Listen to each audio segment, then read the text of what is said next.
Good day, everybody, and welcome to today's CNPS technical session. These are the so-called alternative sessions that we have to the main sessions, which are, fundamental discussions on physics questions. And we had last week, for example, if we had a receptive audience generally in the world, how would we best use the time available to explain to them problems we foresee in physics. Now, these technical sessions are more detailed, and we look at specific aspects and maybe go into a bit of mathematics and so on. So we're not shy of doing that. Even though it's April Fool's Day today, I hope we will be, not giving any evidence for that at all. Now, let me just introduce today's speaker. So, actually, we were first introduced to Dr. Peter Jackson, who is an astronomer, a physicist, and an architect, indeed, and is actually currently a student mentor at the University of Kent at Canterbury, and is a fellow of the Royal Astronomical Society. Now, so some people, in particular, Dr. Dennis Allen has been looking at a lot of publications, and actually Peter has been quite prolific in publishing in ResearchGate, which actually is a tool that Denny has used himself. So Dennis brought to our attention, I suppose, in the first instance, Peter's voluminous publications, and we had a look at them and so on. And then we made an introduction. And in fact, James Keane here gave us some lectures previewing some papers, including Peter's papers. And in fact, that talk that James gave a few weeks ago, Peter was kind enough to attend. And actually, he was quite complimentary on Jim's analysis of his ideas. So today we have the real thing. Peter has very kindly agreed to talk about the central thesis that he has is called DFM, which stands for Discrete Field Model. And I think quite a number of people, will be sympathetic to the idea of discreteness rather than continuity. But it covers actually so many things. I think Peter will be talking about that presently. And we say, in particular, new light is shone upon special relativity and quantum mechanics and gravity and cosmology through analysis of the behavior of subatomic particles in fluid condensate through strong coupling with electromagnetic fluctuations, repolarization and re-emission at speed c, which is the vacuum speed of light. So, I think what's quite interesting is that there's an endeavor to integrate things. And in particular, we're talking about integrating the very large and the very small, which is a singular failure of modern physics in that they say, different systems apply, and one system works very well for the micro at the micro level, but it fails at the macro level, and vice versa. So hopefully Peter will be able to clear that up. And I think that I've looked very quickly myself, and we had a brief session just now before starting. It's quite turgid material. So I think Peter might be, giving an overview of it with the slides and maybe saying, look, I can talk in more detail about any of these aspects in the discussion, which we have at the end. Because as usual, our aim is to have a sort of a 50-50 presentation and discussion, maybe sort of roughly an hour presentation and then an hour discussion and Q&A. And if any of you on the social media, I know you're doing a lot of conversation between yourselves, and that's fine. You're entitled to do that, and you're invited to do it. But if you have any specific query, just put query for Peter, maybe just in block capital, so we can bring it up later and we don't miss it, because we have missed a number of queries in the past. So I'm going to that's absorbed just over 5 minutes. So I'm going to hand over to Peter now. I've added you to the stream. I'm going to remove myself, and we're looking forward to your presentation, Peter. Thank you. Okie dokie, thanks. Welcome everybody. I don't know how many people we've got here.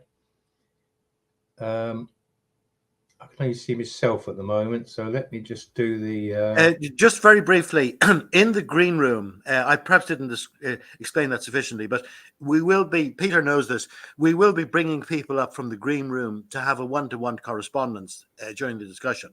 At the moment, we have myself, Peter, we have Dennis Allen, who's actually not connected, he's having problems, but he is trying to get in. We have James J. Keane, we have Bob Gray, and we have Franklin Hu. So they're on the green room, and they'll either volunteer to come up or I'll volunteer them.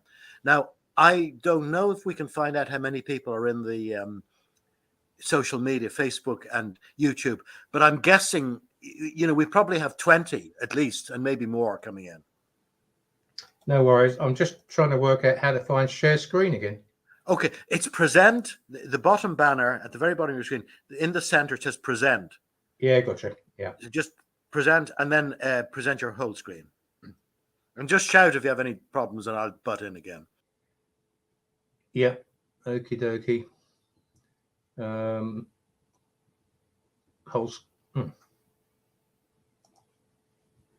Entire screen. There we go.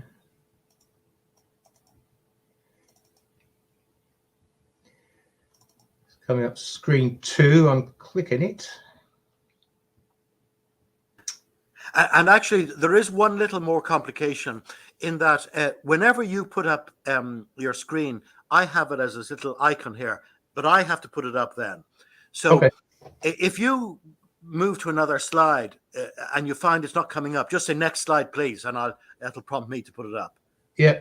Okie dokie. Well, I did that and it didn't appear on my main screen. So well, let me see. I haven't put anything up yet, so I haven't seen any screen here that you're. Oh wait, I have the one with the various this one.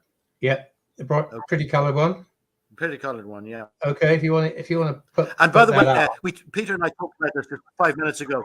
We advise people to maximize their screens so they'll be able to see this at a reasonable scale. That's slide 1.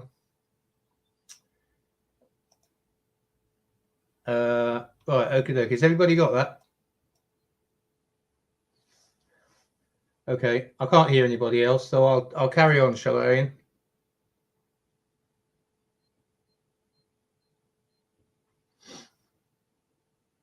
Hello, are you there? Unfortunately, you can't even hear me unless I put myself up. So as soon as I remove myself, it's all dumb. I'll carry on talking. There's a bit of a delay in answering questions. It's not we're not rude. It's just it takes a moment to put it up. Okay, I'll just carry on talking. Okay, but I'm going to remove myself, and if you need me, I might take just a second to come up again. Righty-ho. Okay, this first slide shows what happens in any medium where there is any motion.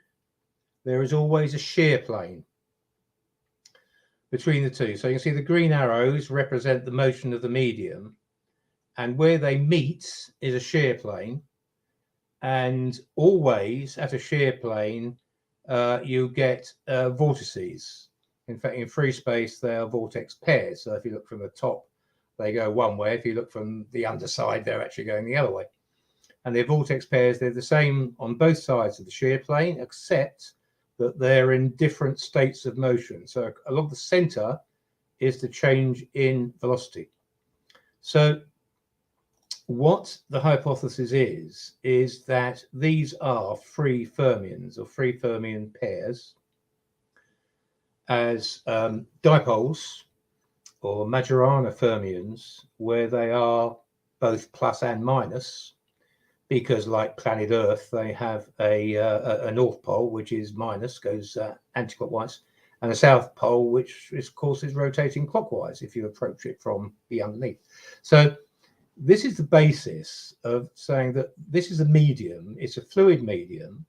It overcomes the problem of the old ether, which had the issue of the fatal issue that when two observers were approaching a source at different speeds, even when they were abreast at the time, both of them found C, which was, it just didn't work if the medium is controlling the speed of the EM fluctuations.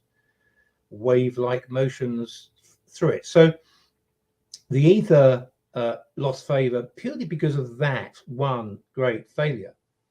But what this hypothesis does is say, well, look, wait a minute, the lens of each of those observers is its own medium. And in fact, it's n equals 0.66, about the same as glass. And so light, C over n, is about 2/3 of the speed of light in the lens. It goes through every lens, or that lens, at the same speed, no matter what speed the lens is doing through any surrounding medium. Now that needs a bit of thought, because it means that the light is changing speed when it meets the surface electrons of the lens. They will re-emit at C in the lens rest frame. So the brain is getting the signal that, oh, light's doing local C. But it's not because the medium outside the lens is dictating the speed of light in the lens at all. It's quite the opposite. The medium outside the lens is not accessible to the lens or the processor. The only thing that's accessible is the speed of the light once it's interacted with those fine structure surface electrons in the lens, because the lens is just another medium. Now, those of you who know of Stokes and Stokes' theorem, he had a very good dragged ether theory, which was actually wrongly falsified by Lodge, it was actually originally, who had a spinning glass disc experiment in 1893, where he tracked a light ray going through. So let's say this grey medium is part of a glass disc which is spinning, this bit moving to the right, it's the big blue arrow. And he tracked from his lab that the light ray coming in, hitting at P1, then took the red path because it was dragged by the medium. So he said, oh yes, the refraction is in that direction.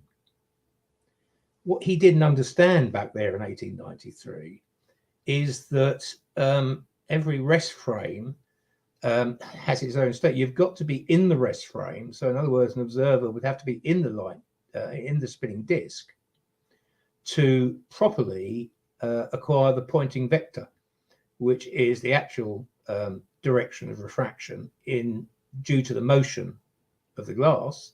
So as the light interacted with the glass, it was actually rotated at that point and refracted downwards in the opposite direction. So Lodge's analysis threw everybody off. It confused Lorentz no end, and it caused Lorentz and a few others to discard, I won't go into the details of this, but basically Stokes' dragged ether theorem, which said that basically if you've got a planet like Earth with an atmosphere around it, light does see through that atmosphere or through the ionosphere even, because the ether or whatever it is which is controlling light speed is at rest with respect to Earth, which of course is absolutely correct. It's what we find, what NASA finds, what all our science finds. So, but that was thrown out because of this incorrect experiment. Actually, McLaren did find the error, but just before he was killed in the Great War, unfortunately. He did publish on it, but then all this stuff got lost. But anyway, that's by and by. We'll go back to, so that's the basic hypothesis, is that electrons propagate in a fluid medium and they create discrete fields or discrete areas of that medium, which is exactly what happens in water, in gas, in air. There are different flows at different speeds and there are shear planes between. But in this medium, the shear planes are what propagate the electrons and they form as shocks. Now, this is actually based on data. There's Earth down at the bottom there. The solar wind, it's called, hits the shock, Earth's bow shock.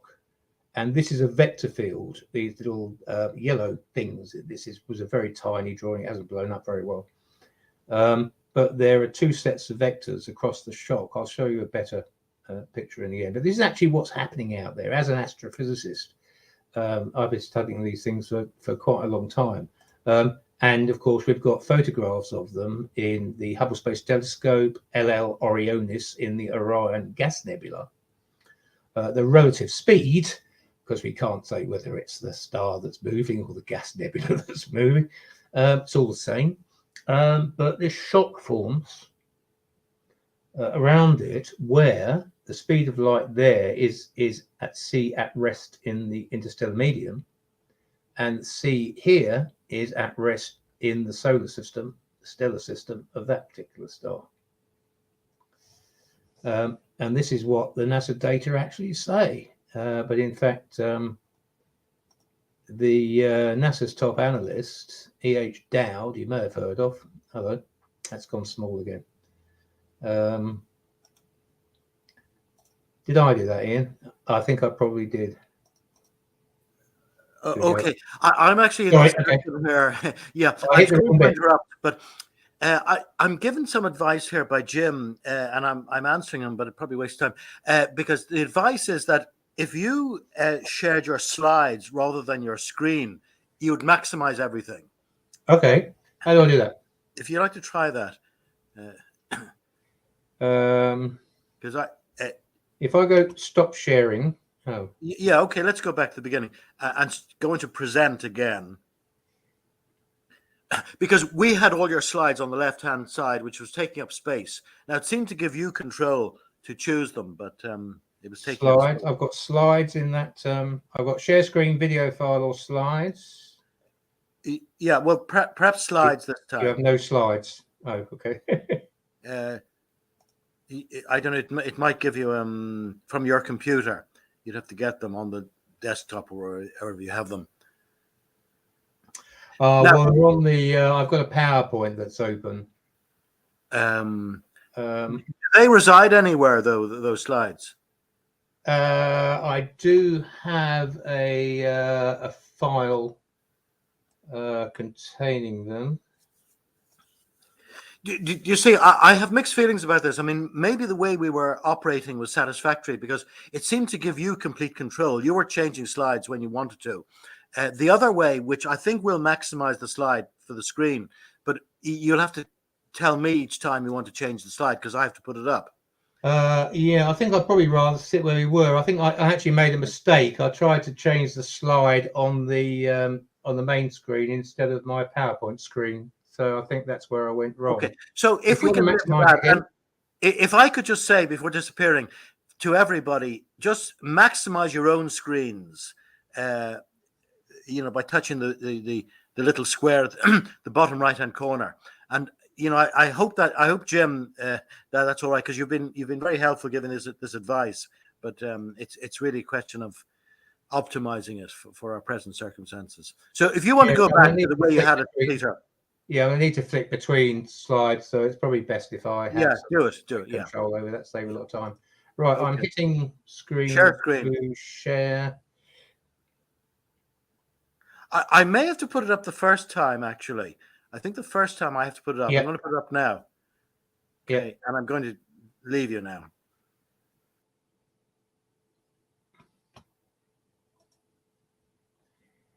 Okay, yeah, the little box on the bottom right corner maximizes it, yeah. So this is the again NASA analysis of the shot. There's the sun on the left there, and the planets out to the bow shock, termination shock, heliopause, bow shock, just an increased density of electrons, and the electrons are doing different speeds. They're doing the speed of the interstellar medium out here, which is what is the originally Voyager anomaly and Pioneer anomaly, and now Voyager anomaly, which is where there is an unexplained acceleration, where of course the unexplained acceleration is moving into the different kinetic regimes. In fact, in special relativity, Einstein had K1, K2, K3, which is the different kinetic states, which is basically at the different speeds. again, we move to the next one, which is again a NASA image of the Voyager. It's obviously an artist's representation. That's Voyager 2, which was then just entering the bow shock, and they are just theoretically completely confused about what's going on. Look, there is this massive change, kinetic change somehow or other. And E.H. Dow, the NASA analyst I was talking about, got it all sorted out, which was exactly what I'm talking about now, and consistent with Einstein's view expressed in 1952, which everybody's ignored because it was different to 1905, that there is this speed change. Dowd couldn't publish it because NASA don't like controversy and wouldn't allow him to. So he had to retire early from NASA to actually get it published. So he published his extinction shift theory, which is saying that basically the old speed of light is extinguished, becomes extinct as it goes through this MHD mixing environment here in the shock, and it comes out at the new speed of light in the new system.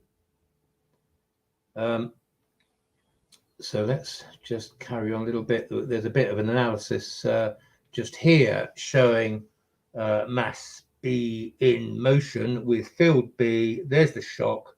The speed arrives. There is a blue shift to the light as it enters that system, and you can actually get a refraction as it comes in from the side.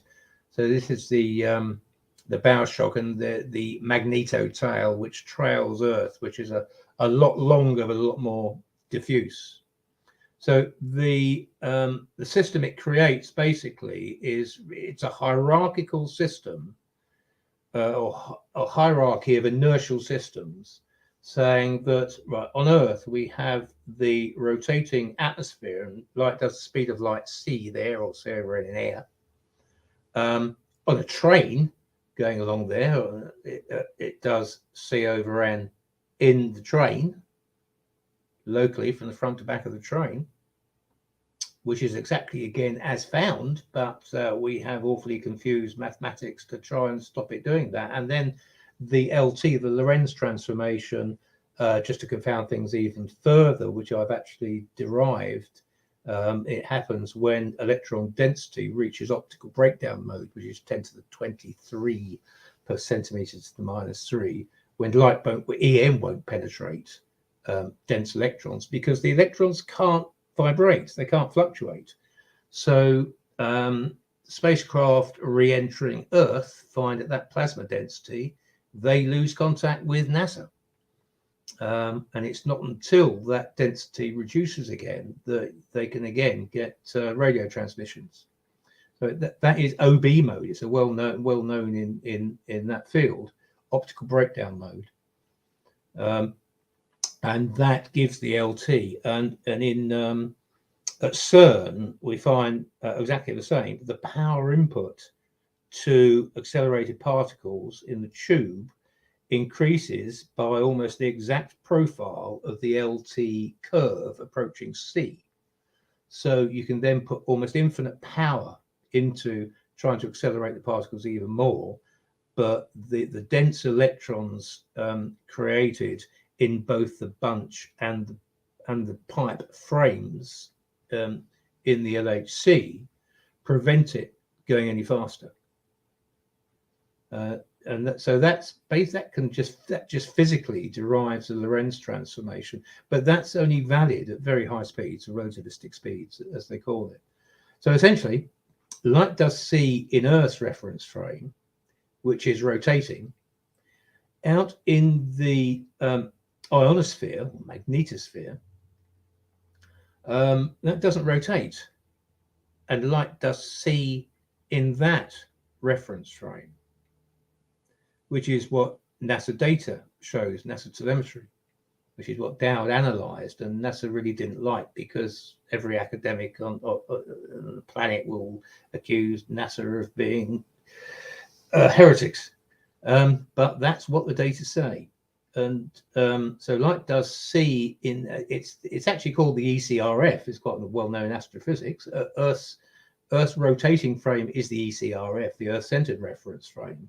And its orbiting frame is the ECI frame, the Earth-centered inertial frame, which is the ionosphere. And light does see through the ionosphere. And then it does see in the barycentric frame, for want of a better term, which is in relation to the sun in the solar system. And then the sun, of course, has a speed through the solar system. So beyond that, light does see in the interstellar medium. So basically, sorry to interrupt, Peter. Sorry. My apologies, but it's just been suggested that if you in your own PowerPoint system put it in slideshow mode, you'd be able to fill the whole screen, rather than have the photograph at the side and have it a bit smaller. Now, that's an option for you. It's in the PowerPoint program itself, but I just thought I'd bring it to your attention. Okay, that's probably very wise advice, and I wouldn't have a clue how to do it, and it'd probably take 5 minutes getting lost. But so I was saying it's not big enough. Well, just a couple of comments, and I'm making. Jim is helping here, but I understand where he was directing you to. But he's actually saying that when you're showing a PowerPoint, if you wherever you have your slide there, if you just yes, indeed, do not leave the exit share screen. That's correct. But if you go into the PowerPoint, normally there's a little banner at the bottom, and it says individual slide, and then there's like a screen. And if you click that, it fills your entire screen, your entire screen. So that when you're option here, shall I? I'm trying to hit that. Let's see. I wouldn't spend more than a minute at it or so, but if it can be done quickly. For you. Okay, so did you do it there? Yeah, I've done that, and it's cut, but I don't know how to navigate slightly. Now. It's increased it slightly. Maybe that's sufficient. It has increased it, but I don't know now how to navigate through the. I suppose I could try the up and down buttons. I've got next to zoom at the bottom, of PowerPoint. Oh, okay. I look. I don't think we should waste time on this. It's only increasing it slightly, but just to make you aware of it. Yes. Okay. Now well, how do I go back?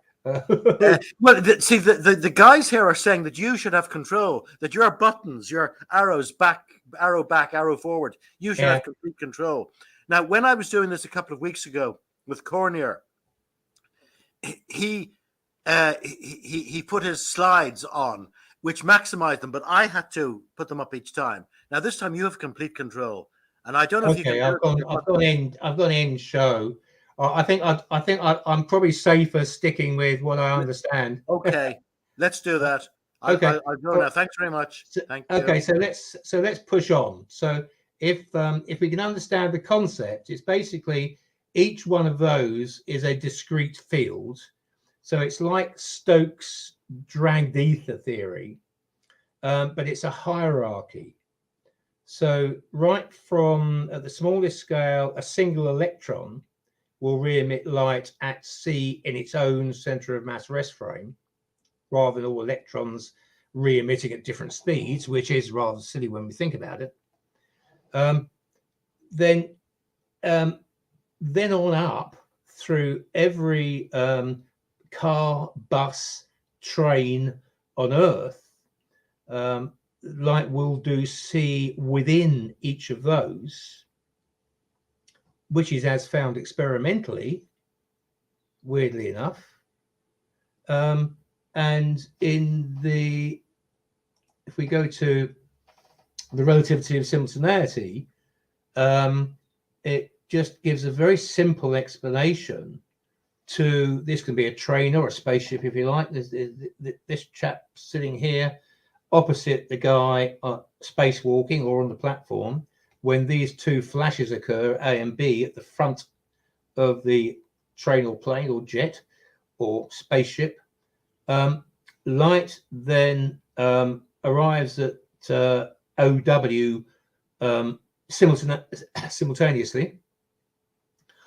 This guy, in the time the light has taken to travel that distance and within the ship, he has moved to there, exaggerated of course, but the light traveling within the craft is doing c with respect to the craft in the rest frame of the moving system, so the moving train. So we can now then meet all experimentation without having to do extremely clever, confusing mathematics with paradoxes. We can say, sorry, this is an inertial system. Light travels from front to back at the same speed. So this guy here, he sees the two signals simultaneously. The difference is he's just not abreast of this guy by the time the signals reach him. I think another important thing, which is a new concept to grasp, is that we can't see light moving where it isn't. And in other words, light only propagates where it is. So there's two lots of speed of light. There's propagation speed, which is when we're at rest in the system the light's propagating in. And then if we can see a light pulse in some moving system, we can only see it because it lights up, it charges and lights up particles in the medium, in the moving medium on the way past. And we can only see a sequence of lateral emissions coming from each of those particles in turn. So it's like I said, of fairground lights, really. They can switch themselves on and off, but they don't indicate any actual true speed. It's just an apparent speed. So there is propagation speed, which is proper speed, which is a local concept, because we're saying in here all physics is local. And there's a coordinate speed, which is purely Pythagorean, which is change of rate of angle change with something moving in the distance, which the only evidence we have for is individual emissions from particles lit up by the light passing through them. So that is not limited to c, because it's only apparent speed. So if this spacecraft is moving past us at 0.5 c, then the apparent speed we see is well over c. And it's exactly the same, which is why we find speeds well over c in the central pulsars in quasar jets, because they're collimated. So the actual pulse speed is c locally within the previous flows. But we get the recent Harvard survey concluded that speeds of up to 60 c were found, but they're only apparent speeds. They're not propagation speeds. So there's no, what used to be called Lorentz violation there. And in terms of light entering a medium, let's say the pink is moving medium moving to the left. This is the light arriving as waves. They're shown two-dimensional, but of course light waves are three-dimensional. All light has helicity. So in a two-dimensional medium, it's very difficult to represent that. But the light then enters the moving medium and the waves compress. The light goes through the moving medium at the same speed, so the same time in every instant, no matter what that speed that moving medium is doing, through the background medium. So, and then when it leaves again, of course, it solves the problem of what accelerates light up to c when it's gone through, let's say, a Bose-Einstein condensate, and it's only doing 3 miles an hour, as Lena Howe first showed at Harvard. How come it suddenly accelerates up to speed c? And that's, of course, because the electrons at the surface there are all re-emitting it. The ones at rest in this outside frame re-emit it at c in that frame. So it's the electrons all the time, the free fermions, the free electrons stroke positrons, which are always re-emitting light at c, which is what overcomes that fatal flaw of the old ether and solves all these other problems. So let's just look then a little bit closer at the next slide. Oops, I'll click that one, not the other one. Right, the next slide is quite interesting because it shows just what I was talking about a minute ago with anti-clockwise rotation, which is actually north, because just to make you think about it a bit better, this is shown upside down, because of course there's no up in space. So we have a lot of assumptions when we think about things like this. You know, the galaxy isn't a certain way up. We can approach it equally from either side of the disk, and the same with planets. So north, which here is shown down, is anti-clockwise rotation, and south is clockwise rotation, always as arrived at and found by interaction. And something else which is going to come up, which gives a clue in quantum mechanics, is that, of course, when we get to the equator, there is no rotation. If you stand on the equator and I ask you, are you rotating clockwise or anti-clockwise? Of course, that's entirely uncertain. You wouldn't be able to answer because it's linear. It's a linear momentum. It's a different momentum. And again, Maxwell found this and didn't entirely rationalize it. So it's been long forgotten that there are two state momenta. There is linear and there is curl. And both of them are either left, right, right, left. And we have the speeds here of the surface of Earth, depending on where you live. You will be orbiting, basically, the center point of Earth at a certain speed, a different speed to everybody else, except on that line of latitude, going up to 1650 kilometers an hour, around 1,000 miles an hour at the center, and reducing to zero, virtually. Right, if you stand right next to the pole, your actual linear speed is virtually nothing, but you have this curl rotation. Now, there are two completely separate momenta there, which Bohr didn't allow for in formulating QM. He looked at OAM and allowed for up-down or left-right spin and said, look, there's this other weird thing which is orthogonal at 90 degrees. Yep, short 90 degrees from equator to pole. And it's called quantum spin because it's not real. There's something really weird about it. And it changes by the cosine of the angle of latitude. Well, of course, these speeds change exactly by the cosine of the latitude. Work those out. It's cos lat theta is the rate of change of speed of rotation, and inversely it's the rate of energy of curl, which goes from 1 to 0 to -1, or the other way around, whichever way you like. So that's something entirely new, which is a big pointer to resolve all the issues of and weirdness of quantum mechanics. But we'll come to that in a minute. So we go back to this. Yes. Let's go back up. Head on to this one. This is a cross-section across Earth's shock, which was measured by the cluster probes, some very expensive probes we sent up there to at the same time cross the shock to try and find out what the hell's going on. And they were measuring energy and electron intensity, and the results are here across the shock, with distance below here, with a big change at the shock.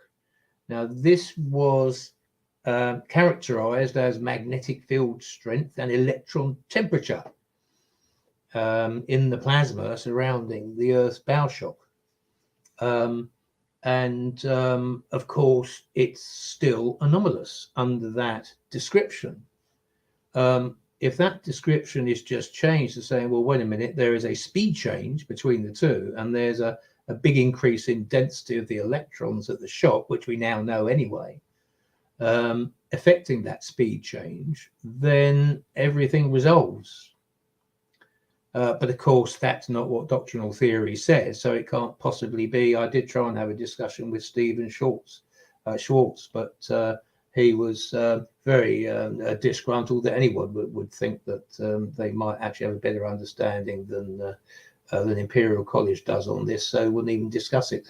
Okay, that's academia for you. So let's move on from that. Just sort of showing that basically all the data is there to support the theory, consistent with the hypothesis. One of the things that comes out of it, of course, is that traveling electrons don't exist.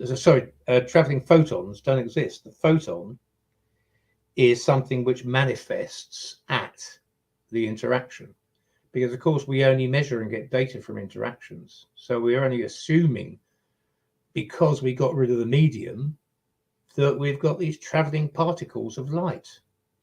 As soon as we put the medium back, then they can be fluctuations again. And of course, we're back to Huygens Fresnel theory, where the light waves arrive, and here's a twin slit, and wave interactions basically are effectively new emissions at each point they interact.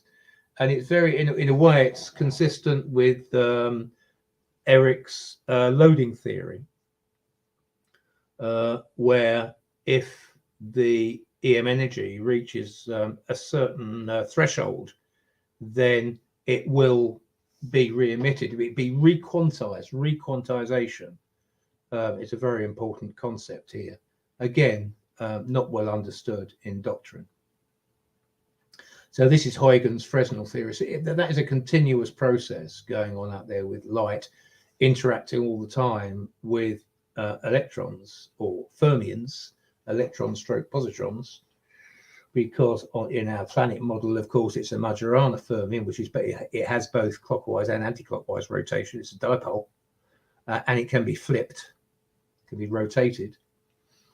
So this is now back to being a ruling paradigm in laser optics and some optics and photonics specialisms, experimental specialisms, where they don't like theory. They keep away from theory because it's nonsense to them. They just say what works for them experimentally, and this is what works.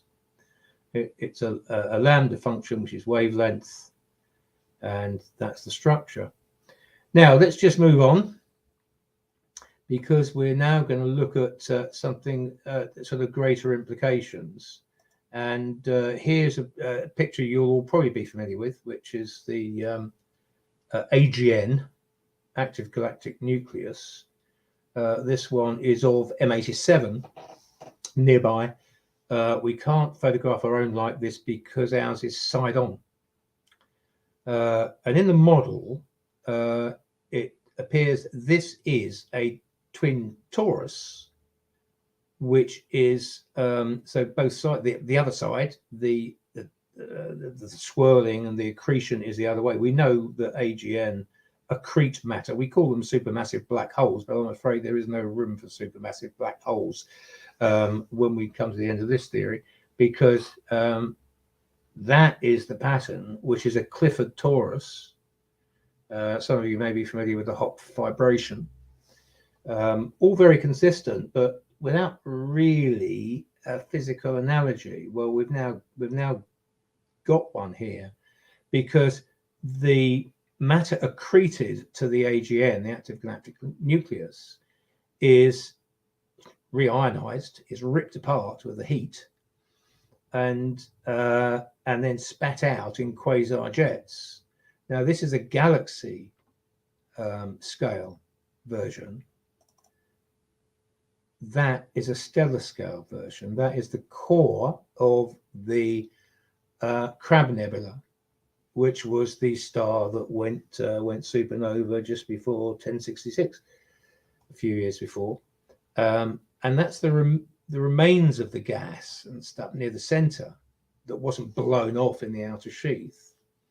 And it's formed into exactly the same process when it's analysed, which is a torus accreting the matter and gas around it, and then ejecting GRBs even, but an outflow from the very center. This was called a neutron star a few years ago, and it gives us exactly the same gamma ray bursts as neutron stars and whatever. But of course, because it's nearby, the HST, Hubble Space Telescope, took photographs of it, and this is what it actually is. And of course, nobody's gone back to review the description of neutron star. They just say, oh, yes, well, it might sort of quack like a duck and fly like a duck and swim like a duck. Well, of course, but it can't be a duck anymore because we now know what it is. It's one of these, but of course, all the others are something else. So this is just really what we should be doing, I think, in analysing astrophysics and cosmology, is actually looking at what we do find, then going back and reviewing our old theories.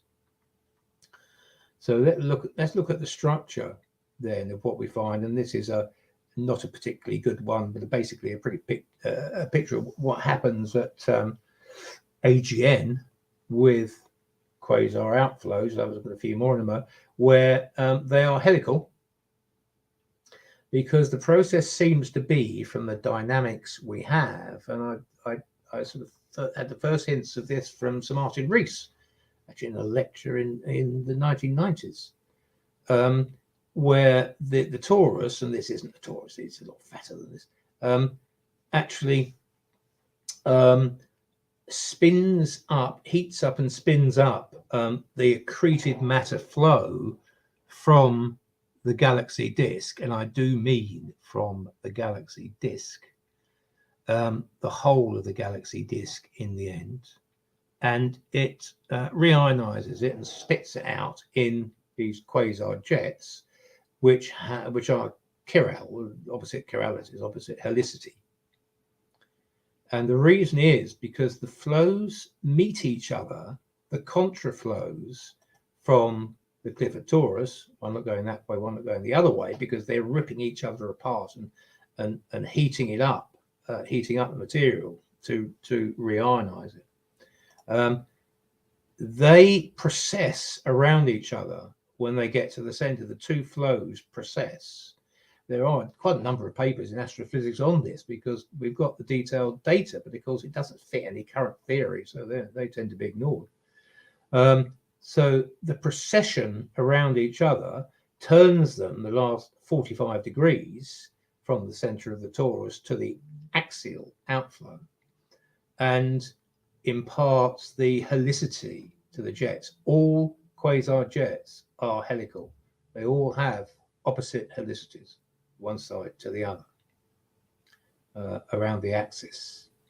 And they're also collimated in terms of the flow. The flow goes out and will slow down, but the new flows are coming in with maximum power. And as the Mojave survey showed, that the central flows end up being up to 60 times the speed of light.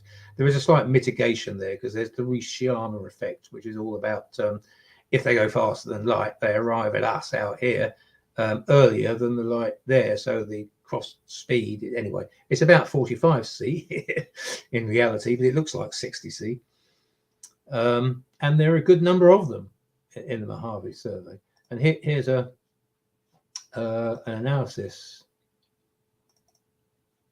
of Mojave survey data, just showing this business about the discrete fields again, really, because the speed of light there is 40 odd times the speed of light, because it's only the speed of light with respect to the next layer out, which is only doing the speed of light with respect to the next layer out.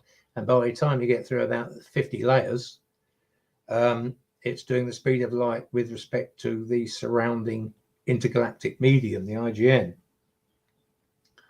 And here are some pictures of the speeds of the pulses and the synchrotron radiation.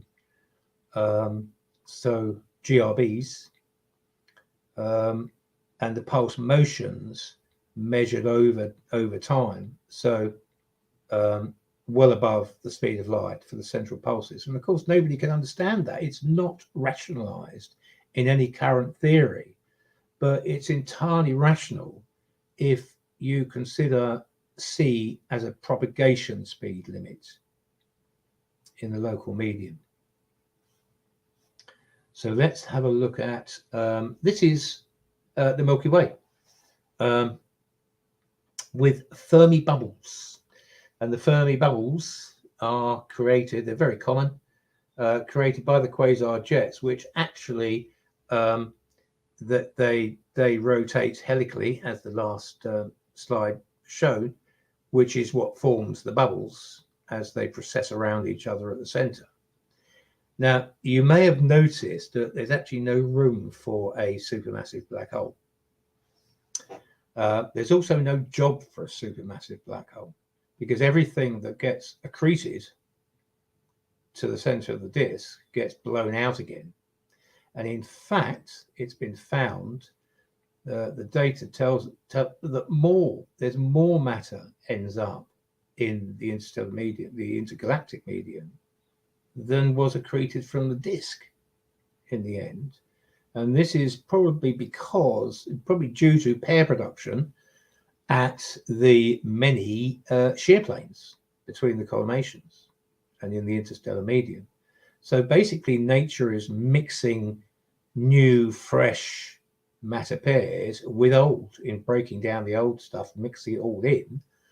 And this will move on, which I'll show you in a minute, to the next phase, which isn't even thought of in astrophysics, really, that what happens next once this, all this galaxy, the central part of the disk, is eaten up and swallowed up. And here's another image showing that at the moment it's 50,000 light years along. We've had up to recently anyway, whole stars being blasted out on the axis. They're called hypervelocity stars.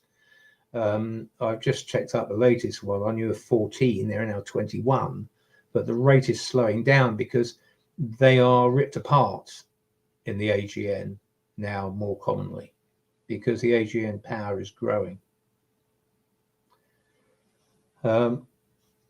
What that then produces, and this is in a presentation I gave to the American Astronomical Society last year, and was actually quite well received, surprisingly. I was expecting a few people to call me a charlatan and a heretic and all sorts of things.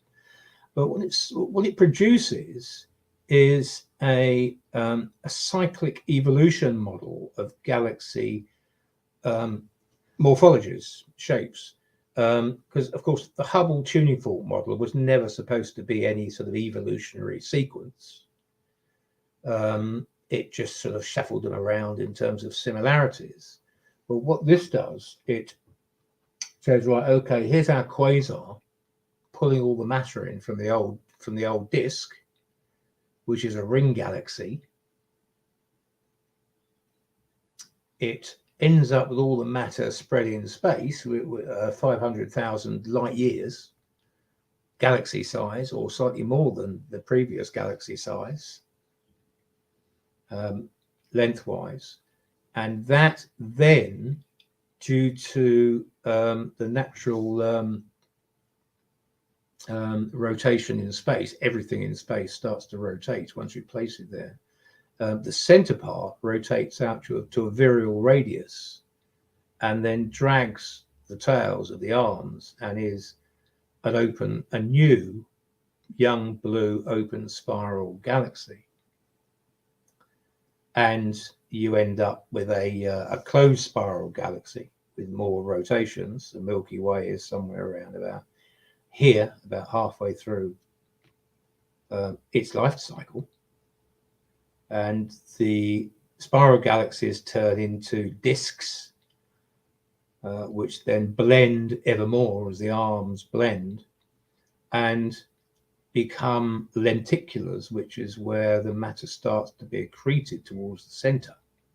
And here's a pretty strong lenticular where the Fermi bubbles are forming, and the inner disk areas are getting accreted more, and then turning into a disk galaxy and then into a quasar again. So this actually then works if you look at the stellar age population and a number of other factors. That all sits together quite comfortably in the blue to red age cycle.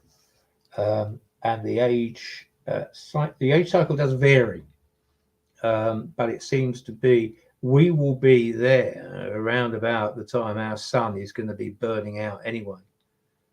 So we do get more star formation, particularly at the ends of the bars. No one actually has any rational explanation of galaxy bars, barred spiral galaxies. This is the only game in town for explaining bars, or why galaxy arms are rotating and why there are two pairs. There are distinctly two pairs there because the cylindrical outflows, obviously when it starts revolving on the new axis, resolve into a pair. So there are two pairs of arms from the end of the bars on all galaxies, all rotating galaxies. Of course, all galaxies differ. So some of the opening angles of the jets are a lot wider than others.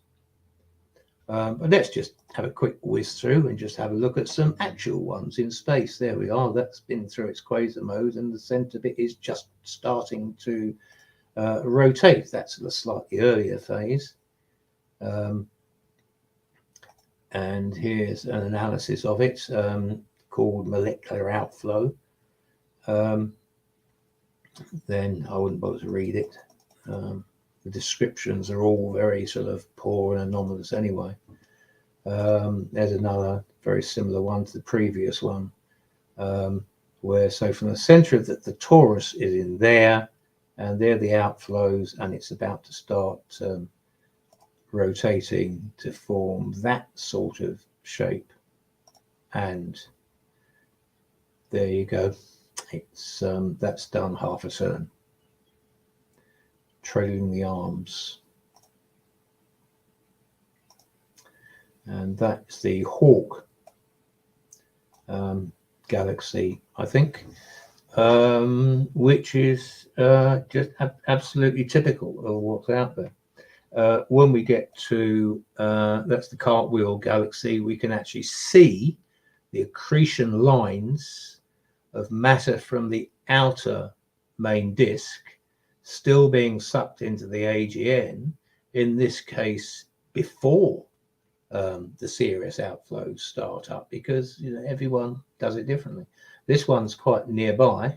That's Centaurus A, with about half the disk accreted, and the jets already just starting, the outer jets, to rotate on the new axis. So this is the new galaxy evolutionary model, type evolution. So we actually have a galaxy evolutionary sequence, which is finite. It means we are going to be recycled. So unless we get organized and move to hop over to another galaxy within about 4 or 5 billion years, we'll be recycled and be part of a new galaxy. We've probably been part of a few new galaxies in the past. Our sun is a 4th generation star, as is quite well known, but very, very poorly understood because of it's all about metallicity. That's not metals. It's anything heavier than helium, really. But it needs 4 solar cycles to actually reconstruct it. But it's not talked about much because it's entirely not understood or explained. So there you are. There's a galaxy model. Now this is interesting. This is a dynamic analysis of the universe, really.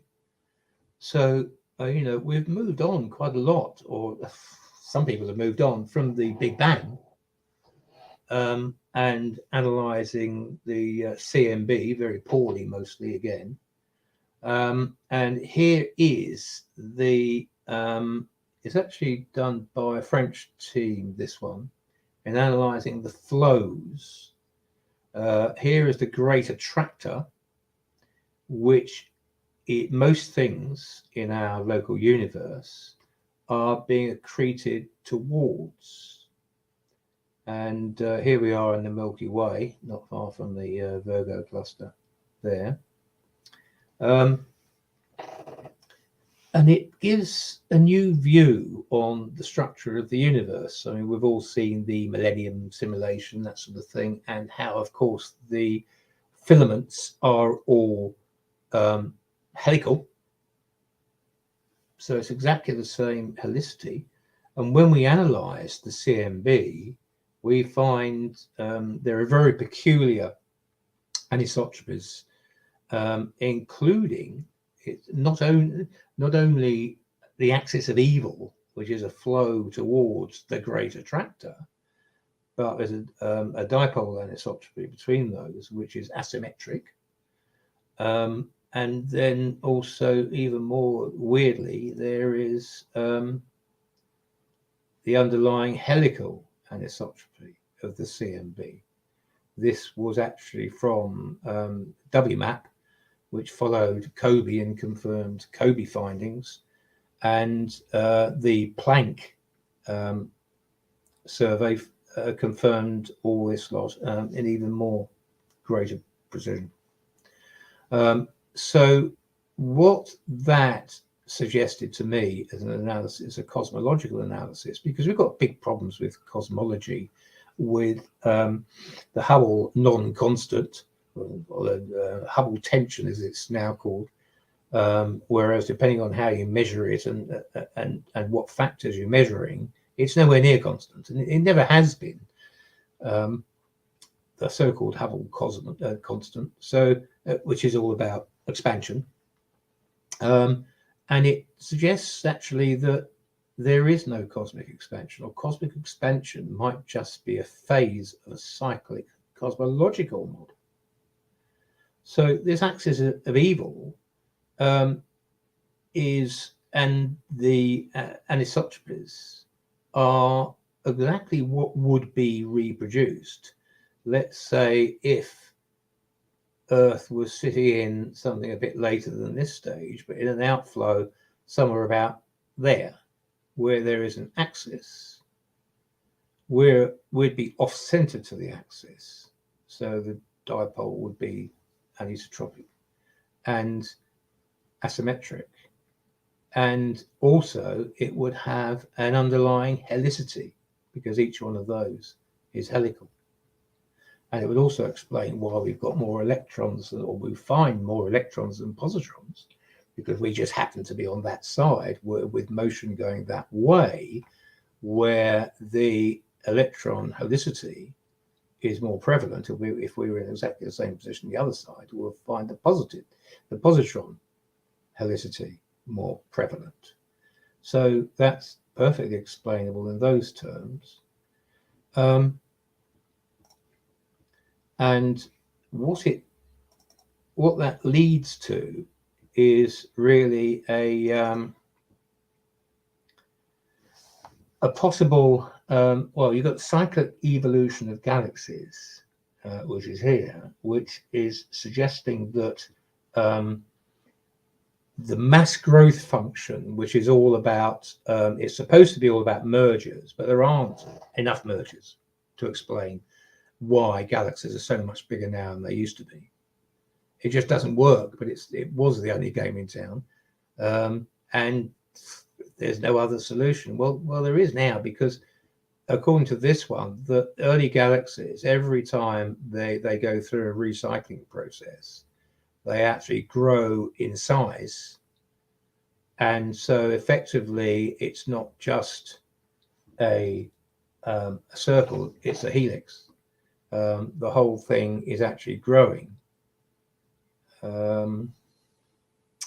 So every kind of galaxy then fits into this cycle, and it explains a lot of stuff, including, and again, there's a lot of papers on this, reionization, the big question, that the Big Bang was supposed to reionize things. It doesn't need reionization. If we have a cyclic cosmology, which is exactly the same process as this cyclic galaxy evolution, then we reproduce that whole CMBR, axis of evil, the whole lot. We don't have a Big Bang anymore. We have a series of big whooshes, and of course they're over hundreds of billions of years.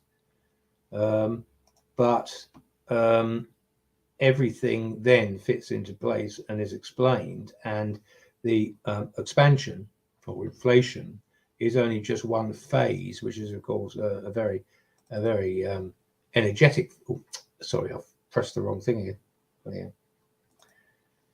Yeah. Has anyone fallen asleep so far?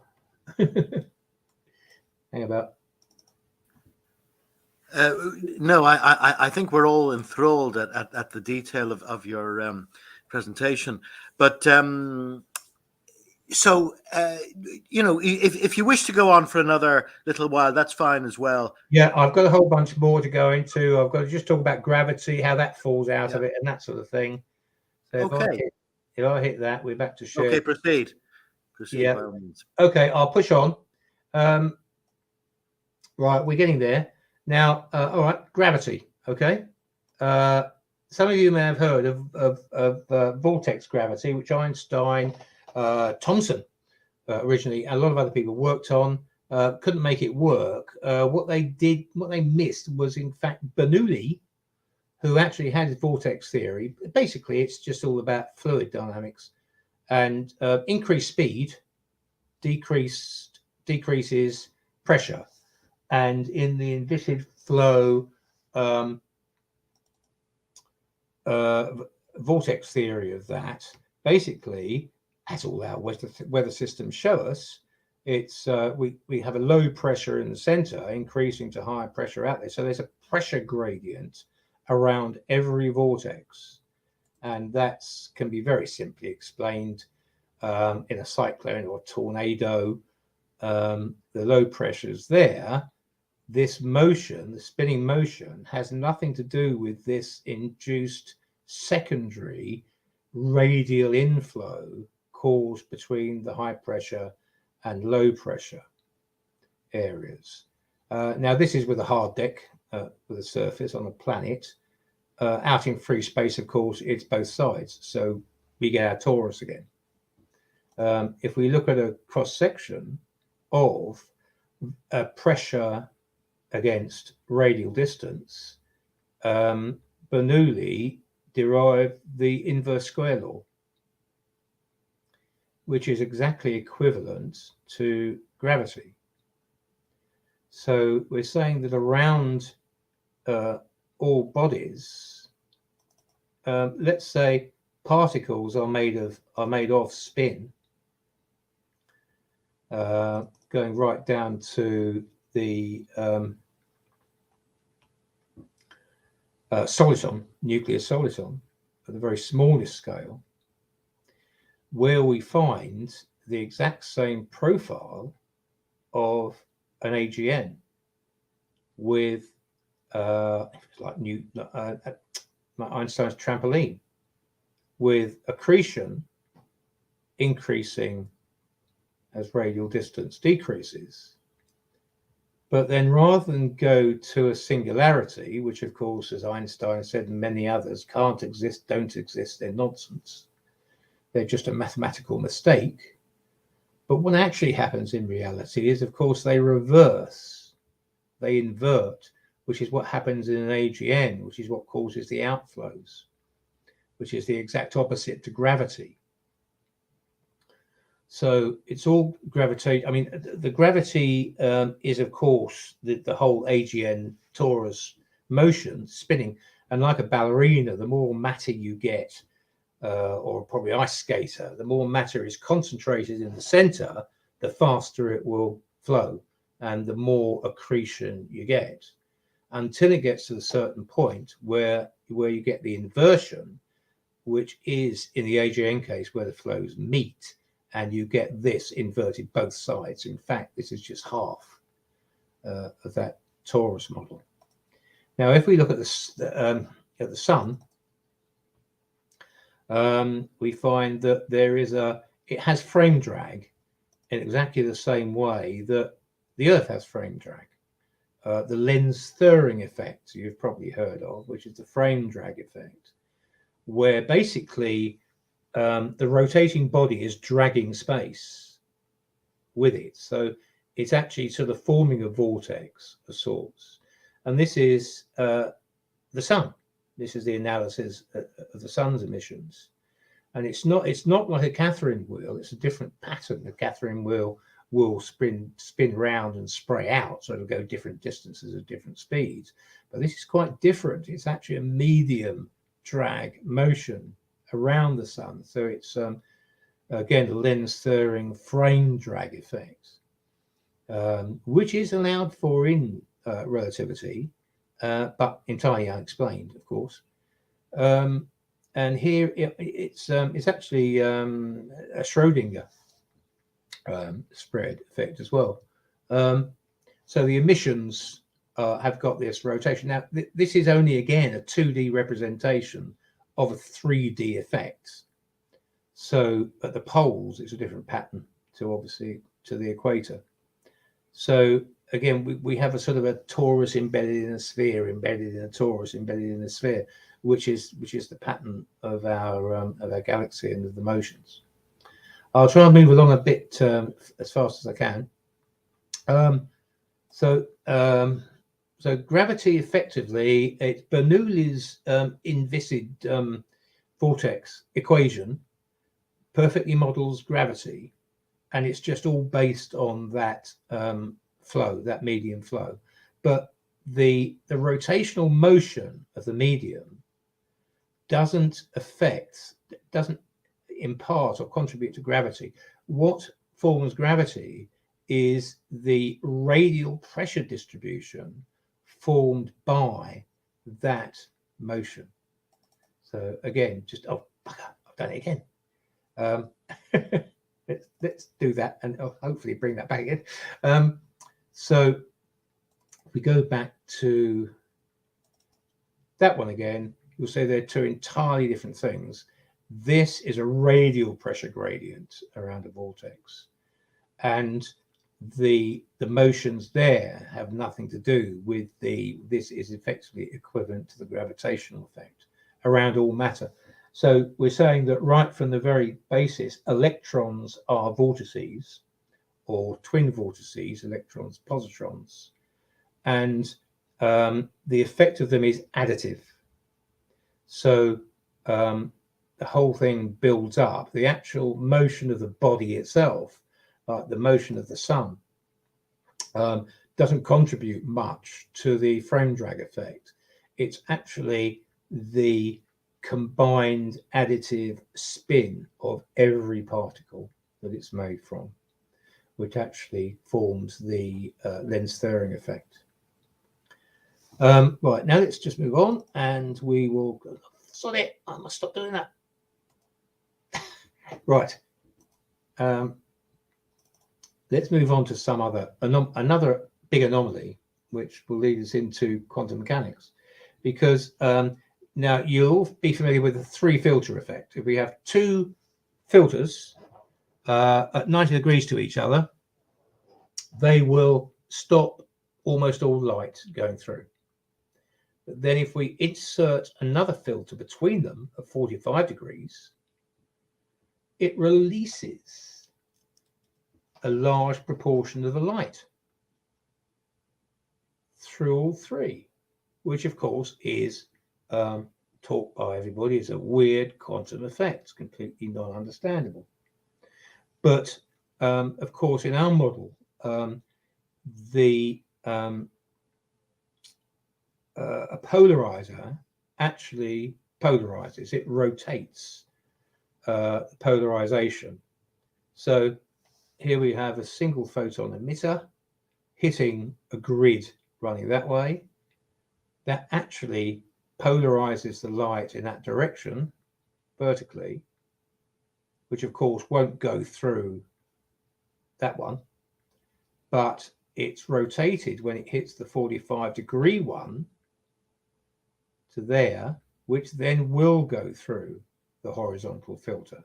These aren't filters at all. That's a wrong way of looking at it. They are polarizers, which actually change the polarization of the light hitting them.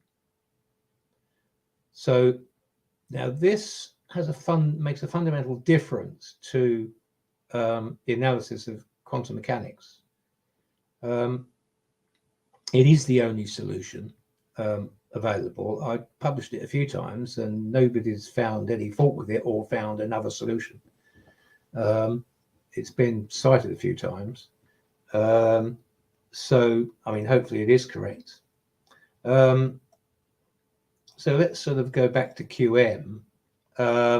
Again, just to remind ourselves, let's say we model an electron simply as a sphere. It can be a sphere in a torus.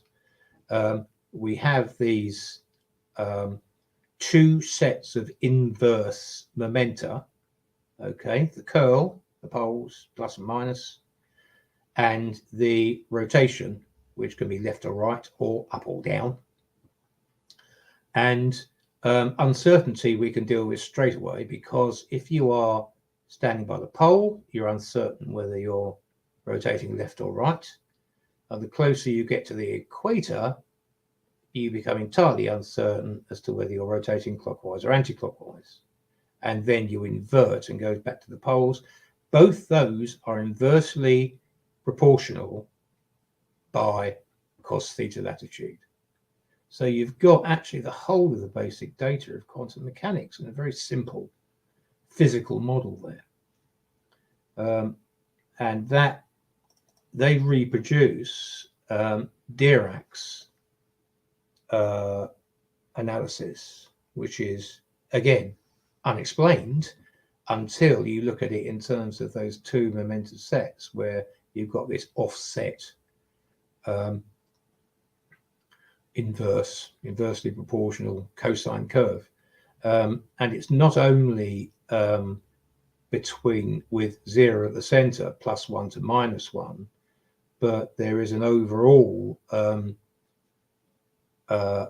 1 to 0 in the greater picture of things. So if you take each one, it'll be 1 to 0 over 180 degrees. If you take them inversely, anyway, I'll let you work that one out because it's very difficult to get your head around to start with.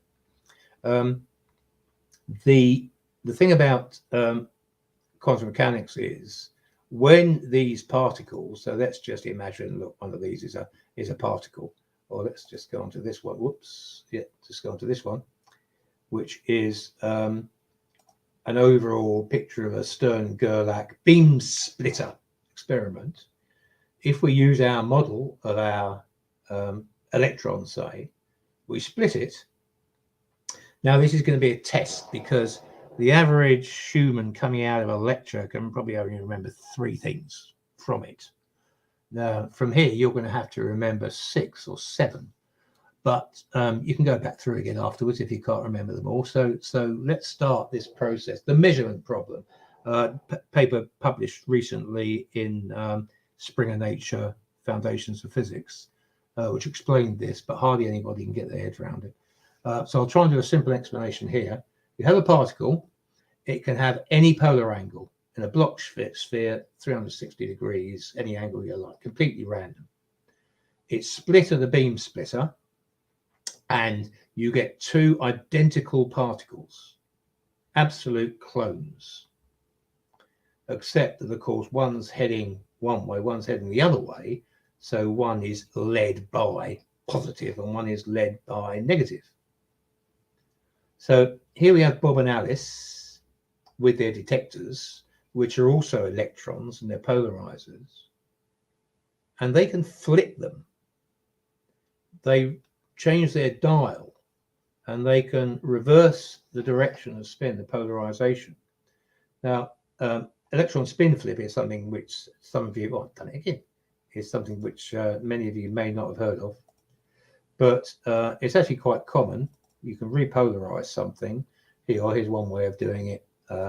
You have left hand, right hand, and left hand change going through. This is via a diffraction grid, which is really, it's only polarization again, and also in reflection. So you spin flip the electron. So Bob and Alice out here on each side, if they have the same setting of on their detector, they get opposite findings. They will, because that's positive and that's negative, heading that way. But if one of them flips his setting so that say Bob's got the same setting as Alice, then all of a sudden the data shows something completely different. Sorry, if he's got the same setting as Alice, they will find opposite cases. If it's the opposite setting to Alice, they will find the same. And this is at the heart of quantum mechanics. This opens a light on entanglement, because these two are, of course, entangled because they are exactly the same particle. They just happen to be facing in opposite directions. When they interact, they will always be found to be opposite as long as Bob and Alice have the same setting. So at the moment, the quantum mechanical analysis says that if Bob reverses his setting, then Alice's finding must change, because he's decided what he's going to find. He's found plus. We know that in that case, Alice must also find plus. But how can that be logical? It's not, of course. But of course, it is logical in this case, because Bob he hasn't flipped Alice's finding, he's flipped his own finding. So I hope you're following this, but essentially the key of quantum mechanics is Bob influencing Alice at a distance, or Alex's finding at a distance, because it didn't allow for the fact that Bob can actually reverse his own setting. Superposition is genuinely superposition because it's got a plus and a minus. In fact, it's more than that, because it's got a plus and a minus of both elements over 90 degrees, which then explains the whole of that QM data. And then we get the really weird thing, which is Malice's law, which is the square of the cosine. Every detector, of course, has two elements. It has a polarizer, and then it has an analyzer or modulator, or whatever I like to call it, photomultiplier in Richard Feynman's day. And that, of course, has an elliptical aperture, and with a cathode detector and an amplification process in here. And as that is also twisted or turned, orientated differently, the ellipse changes shape. It can be anything from circular to linear. If it's linear, it gets no signal because it's facing at 90 degrees to the incoming signal. If it's circular, it gets the full signal, 100%. So the data then, the ellipticity formed by the first interaction, ellipticity of the helicity, is then again given an elliptization, and so it ends up being, the values end up being squared. So it's cos squared theta, which is Malice's law, which is exactly what's found going way back a few hundred years, and never explained, which is what quantum mechanics tries to explain. The paper in Foundations of Physics shows the data analysis of this, which is, in fact, the process it shows is exactly as John Bell predicted, circumventing his theorem, because the starting assumptions were different to those used for QM. And so this is the not only the Bell inequality violation, but also the steering violation. It gets a bit technical. I'm not going to go into all that. So that is the analysis of the data. And of course, you go back then to, oh God, I wish I wouldn't keep doing that. You then go back to the, for instance, the so-called delayed choice quantum eraser experiments. The quantum analysis is that, I'm not going to go through this in full detail. Most of you should be familiar with it and probably can't hold it to mind. I struggle.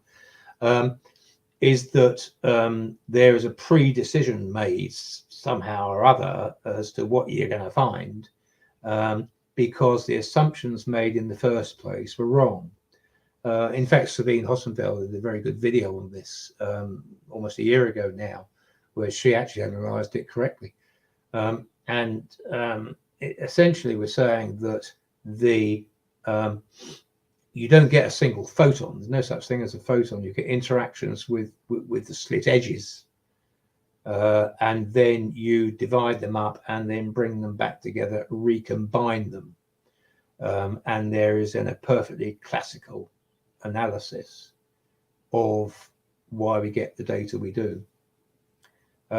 Just a quick look at, well, I mentioned ellipticity of helicity. All light is helical, plus all light has ellipticity, as you're probably aware of. So how's that work in 3D? Well, here you go. This is an ellipticized helix, so it's squashed. And if it's squashed out flat, it's linear polarization. If it's all a proper helix, it's circular polarization. And again, back the other way, you can have both polarizations. Just think of these as really as the motion of the medium, the fluctuations of the medium, which represent light. Now, of course, every emission comes from, in space, it comes from a point source.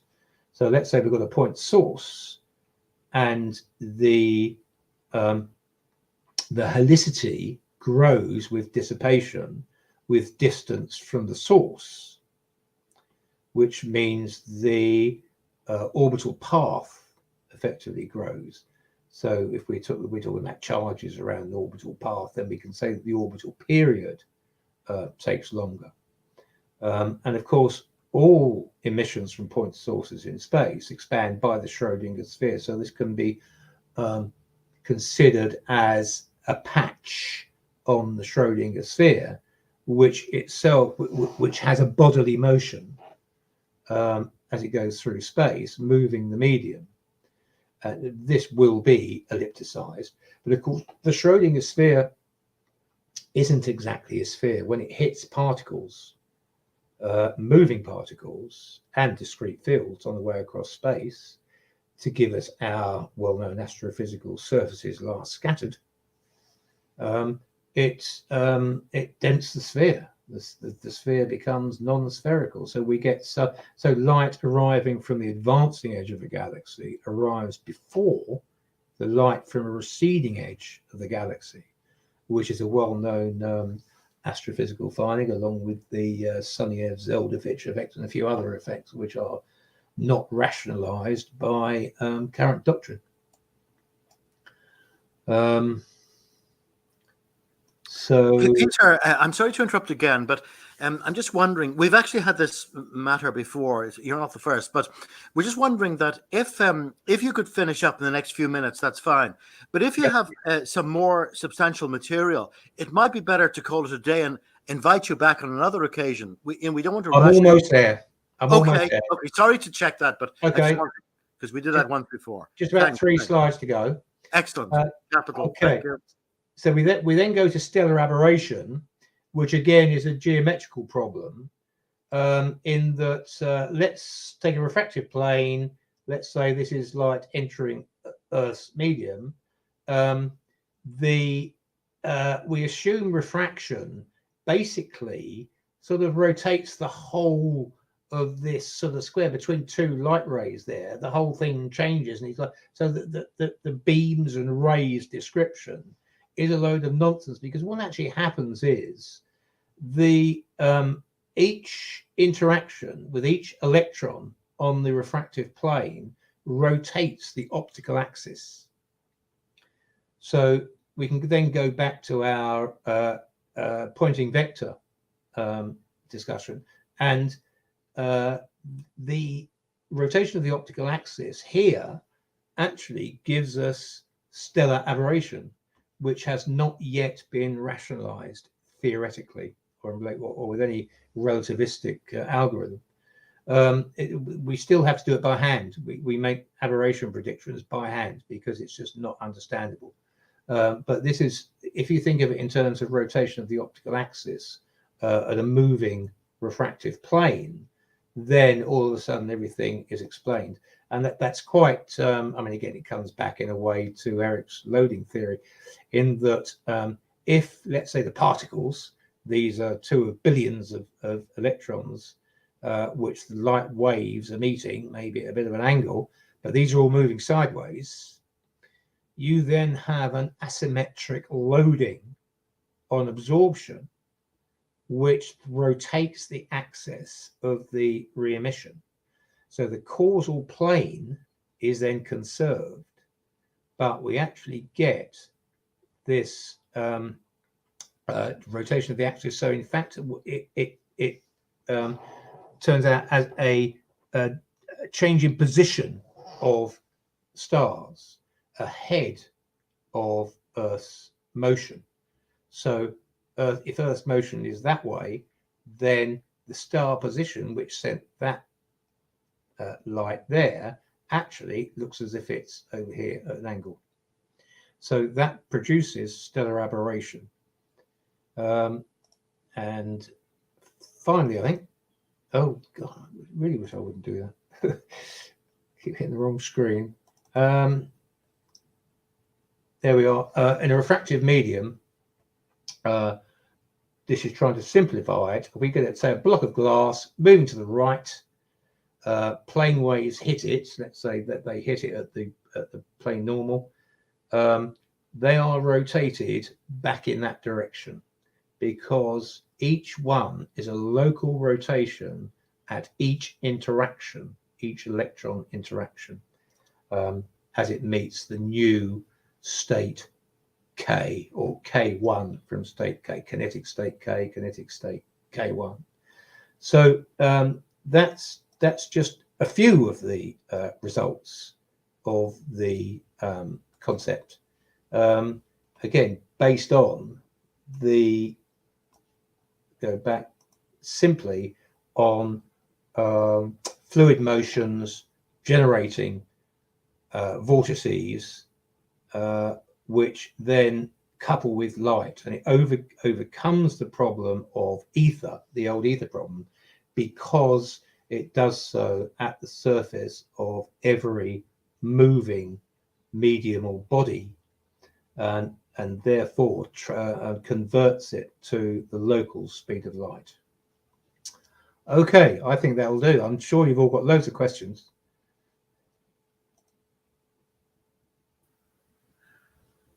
Well, thank you very much for that most comprehensive exposition.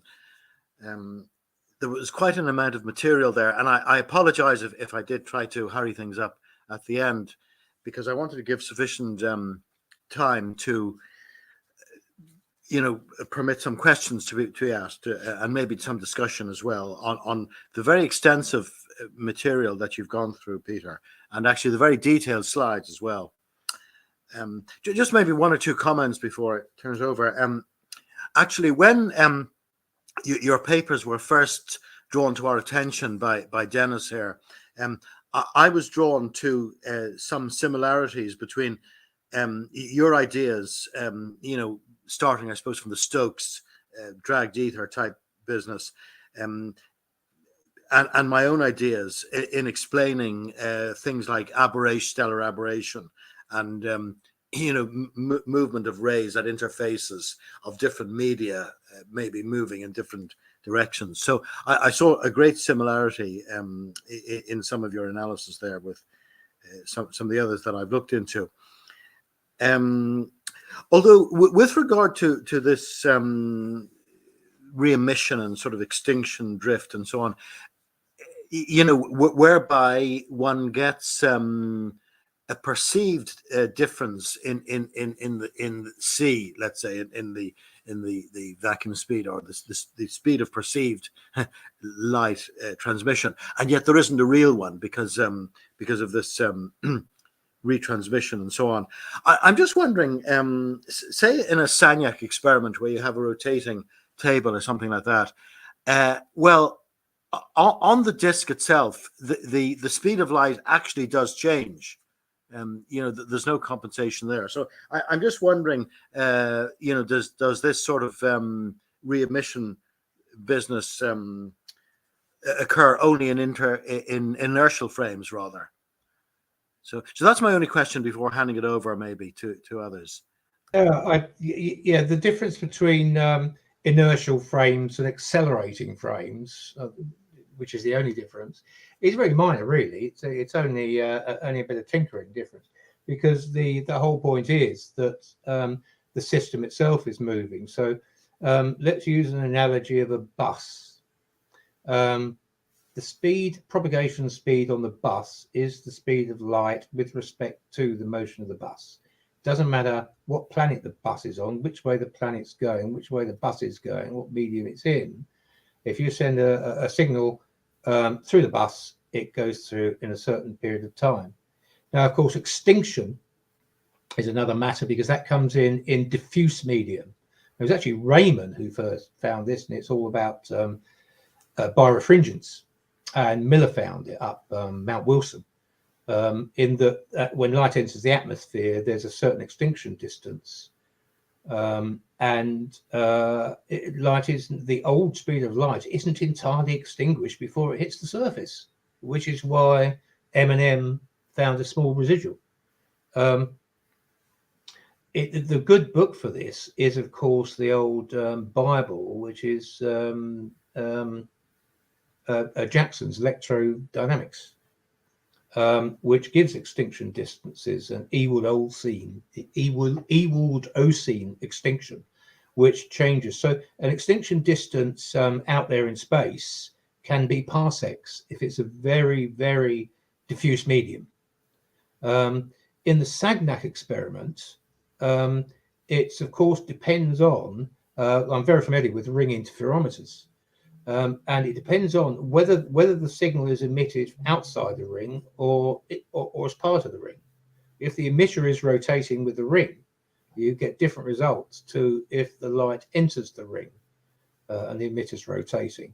And it's all entirely consistent, because the speed of light is changed by the medium, by the rotating medium. And in fact, Wang did some very good experiments recently proving exactly the same thing, a sort of updated Sagnac experiment. The water, of course, in the original Fizeau experiment, it has an extinction distance of about 10 meters. So on a small experiment, you will find only a small change. But of course, light goes through water once it's extinguished at a certain speed with respect to the motion of the water. So if there are tidal flows and everything else, then the speed of light and radio signals moving through those is slightly different. It occurred to me, and in fact it has come up in a couple of the comments here, that your ideas are redolent of those of Ed Dowdy. I don't know if you're familiar with him. I mentioned him in the talk. Yeah. No, absolutely right. And he was working on really good data, and I did go in and check all his data. I disagreed with a few of his sort of areas of analysis, very minor things, but fundamentally he was absolutely right, and you couldn't really logically interpret the data any other way. And it was so sad that actually NASA wouldn't let him publish. Yes, Because as a it's so former contrary to employee. doctrine. Yeah, yes. No, Okay, well, this is something complete we can agreement certainly return with to. you, It's a Dowdy. very interesting Yeah. conversation. There was one question here. I was in the middle of the. Maybe I'll pick up one or two questions before checking with the green room. It was much earlier on, but he says, question for Peter: could there be an EM field flowing through each matter particle one way, and another EM field flowing through each matter particle in the opposite direction with near cancelling E fields? I don't know if you have any idea. I would guess no, because the medium which makes up the vortices, which is a matter particle, is going in a certain direction depending on which way you look at it. If you look at it from the underside, yeah, it's going the opposite way, but it's not flowing through it. Now, there is another question here, because here we're looking at submatter scale for the medium, submatter granularity. So maybe 10 to the minus 50, 60 meters. But we've got a very nice derivation from Wolfram of a fundamental length of 10 to the minus 93 meters, which I think is perfectly possible, and probably as a next phase down. Because in fact, what we're saying is that, look, this matter rotation, electron rotation, is going to be made of something. So we're suggesting, well, it's made of the medium particles, but those medium particles are going to be made of something as well. So you just keep on going down. So I'm quite happy with Wolfram's 10 to the minus 93 for two phases. In fact, Dirac and also a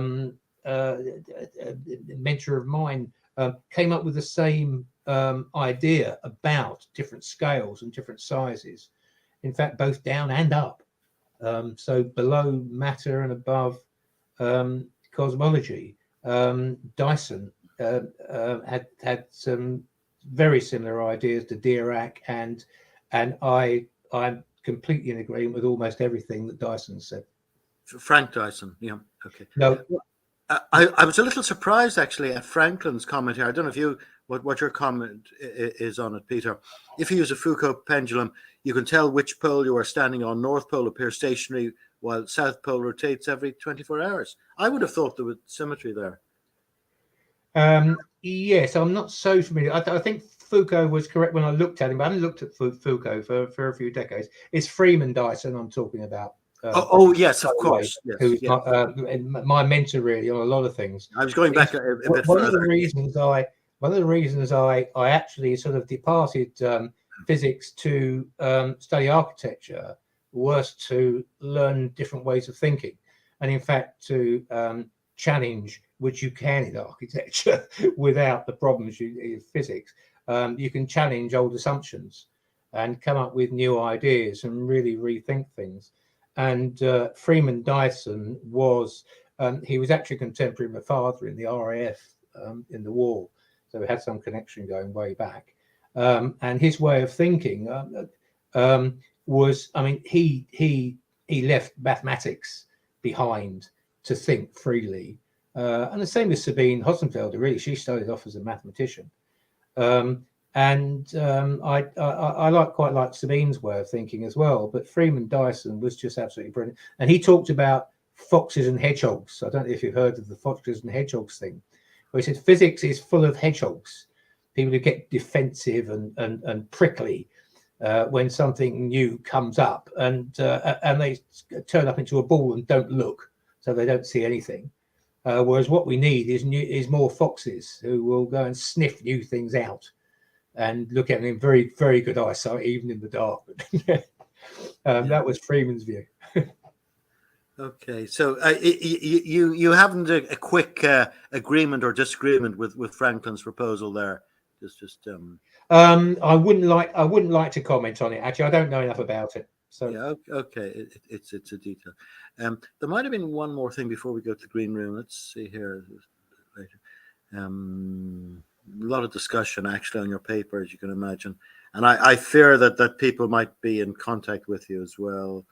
Well, maybe I shouldn't fear it. That's good. Yeah, okay, it's all that's what we're here for. Okay, now there are one or two Dennis's devices are not connected, but and actually I must take down the I don't need to have that there. But there are a few people in the green room now. There's Jim available, and there's Harry who's just joined. But again, he's had some connection problems and it's just gone off. But would either in fact, I'd like to invite Jim, maybe put him a bit in the hot seat, because he did give a talk on this, and there was an earlier correspondence. So would you forgive me for putting you up, Jim, without your having signaled first? And maybe you have some response to some of the other matters that Peter has dealt with today. Very extensive. First, I'd like to thank Peter for his very interesting presentation. Thank you, sir. I have a number of notes that I've made, and the time is very limited. So maybe I could just ask a few questions and elicit some brief, even yes or no answers. I might suggest a whole session, sort of a free-for-all session, where a number of people can just discuss a number of issues that Peter has raised as a future session that we might have. So now to my notes. Just to better understand discrete field model. By discrete, you mean particles like the electron and the photon are spherical?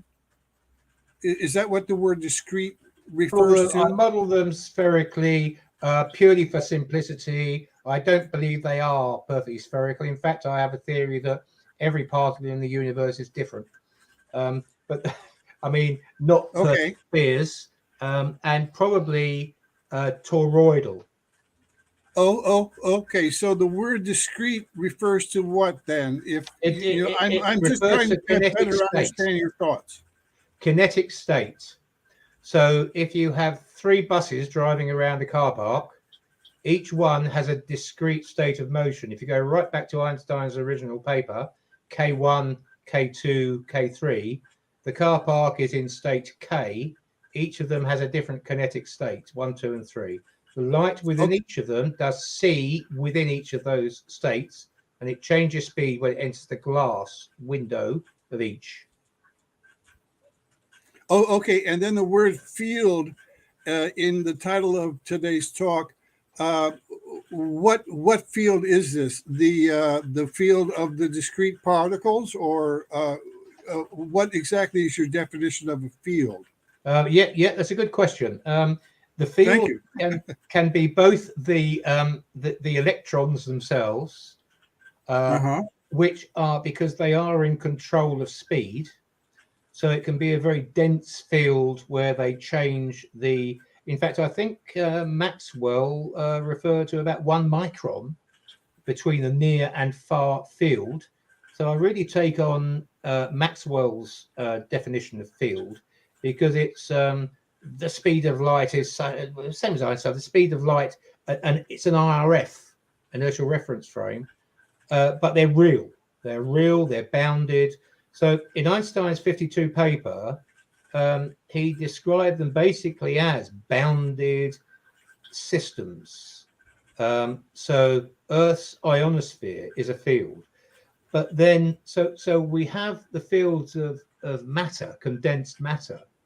But then we have it's more like a collection of elements than your usage of the term field, as opposed to potentials at each and every point in the continuous space and time.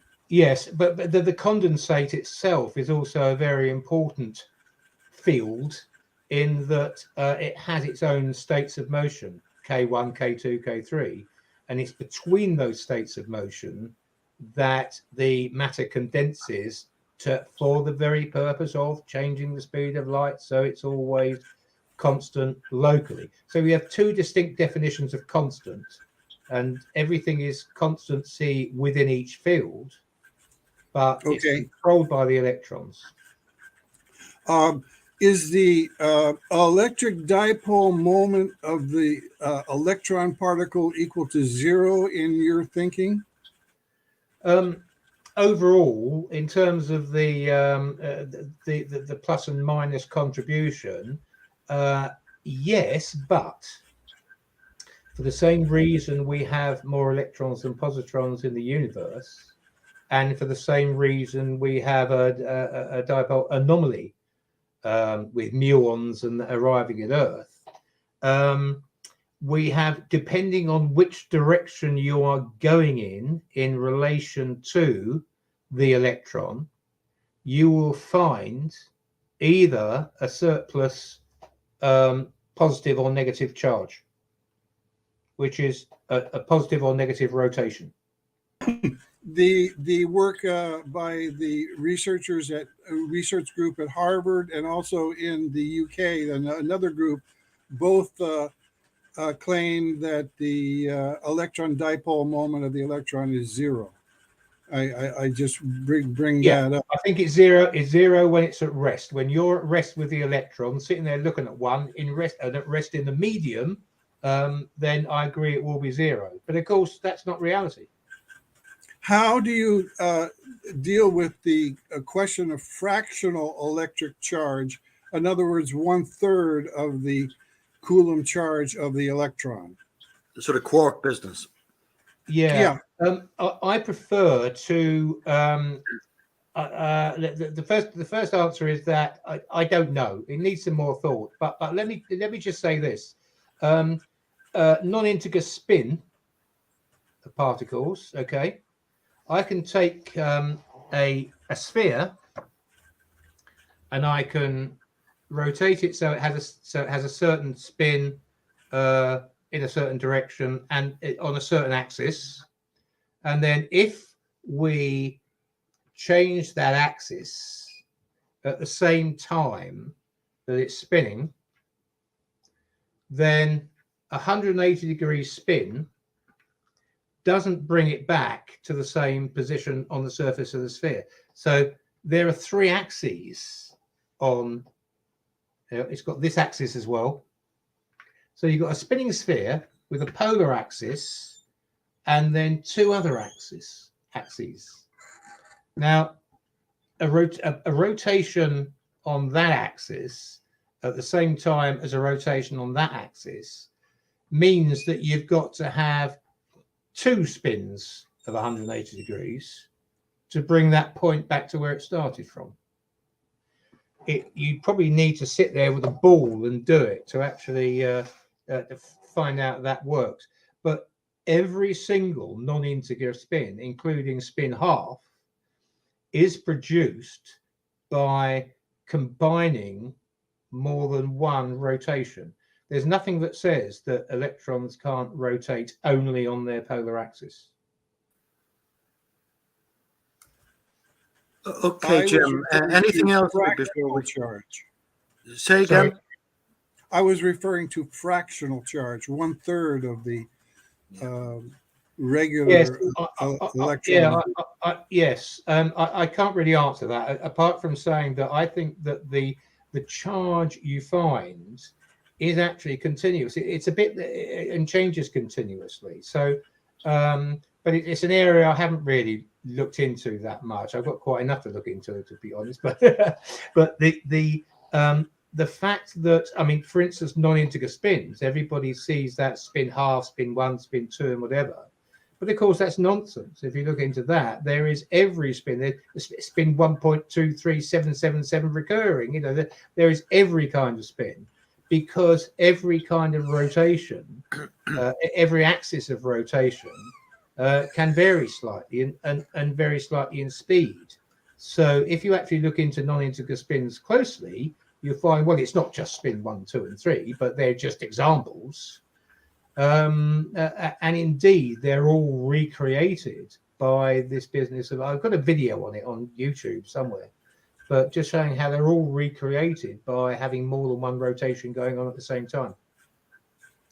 Okay, a last question has to do with quote unquote dragging space unquote radial motion of medium. These are all quotes. What is this medium? What is being dragged? What is space? Okay, yeah. I don't subscribe to space-time. I think it's a mathematical mistake. It's not necessary, in fact, in the DFM. What's being dragged is the condensate, the condensate itself. What is the condensate? The condensate is the submatter, dark energy, if you like, submatter scale medium, which is what the Higgs process spins up to form into fermions, to form into electrons stroke positrons. Because of course, a Majorana fermion has, of course, a plus and a minus pole, and can be rotated. So it's basically it's what is waving. It answers the question, what is waving? It's a granularity smaller, a lot smaller than the smallest condensed matter, which is the fermion. So, by the way, there was one question which I just took the liberty of putting up here earlier on. He's asking Andrew Castro, why is it that we don't measure fermions or other particles moving in a vortex? I'm not sure what. I'm saying they are vortices themselves. They are vortices of the medium. So, like a hurricane is a vortex made up of air particles. A fermion is a vortex made up of medium of condensate particles. So it's this smaller granularity, which is probably at or smaller than the Planck length. I see. Okay. So Jim, anything else before we just move to the final? Just to thank Peter again, and to again suggest we might just have a roundtable discussion with open topic with some of these very great minds that we've collected here. Thank you. Thank you very much. That'd be good. Yeah. Thank you. So just before maybe bringing to the final stages, I notice Harry is in the green room as well, and I'm wondering if I brought Harry up, would he have any response? Your audio is working, Harry, is it? Can you hear me? Yeah, I can hear you. Yes. Yeah. Well, thank you, Peter. I got a couple of questions. One is the theory that you mentioned is very similar to what Carl Zaffe was talking about when he talked about his work. Are you familiar with Carl Zaffe? The answer is no. Look him up. Okay. Just curious. Could you, I guess one of the problems I have is you covered a lot of ground, and I want to get some kind of understanding of, is there some kind of big picture concept or idea that underlies what you're talking about? Because I couldn't really understand what it might be. Yeah. So, I appreciate that, and the answer is no. Nothing else has come out of it, but I think the pictures that do come out of it, I think are pretty big themselves. In that, cyclic cosmology, for instance, what it does do is it goes back and says, okay, well, if galaxies go smaller and smaller, and if the universe works on the same model, then the universe goes back smaller and smaller into indescribably long time, and it must have started somehow. And in this model, it would have started when something moved. So you had a completely flat condensate with nothing happening there. It only took a motion. I mean, it's called a vacuum instability, I suppose, or the finger of God. If something moves, it creates shear planes, which creates vortices, which create more shear planes, and there goes the whole neighborhood. So that's cosmology taken to its ultimate extent. What happens from getting bigger and bigger, I don't know. idea that one could grasp a hold of to take away as a result I think of this presentation? It's a discrete field thing, saying everything moves in relation to each other. Everything is in motion in a hierarchy, and light changes speed, moving between one inertial system to another. If you can go away with that, then I think you've done very well. Maybe also that Okay. a slight idealistic aspect in that you know this business of when you perceive something as distinct from maybe what it is in itself. So the difference between light changing speed and the perception in certain cases that it doesn't. That's maybe another thing that certainly interested me anyway.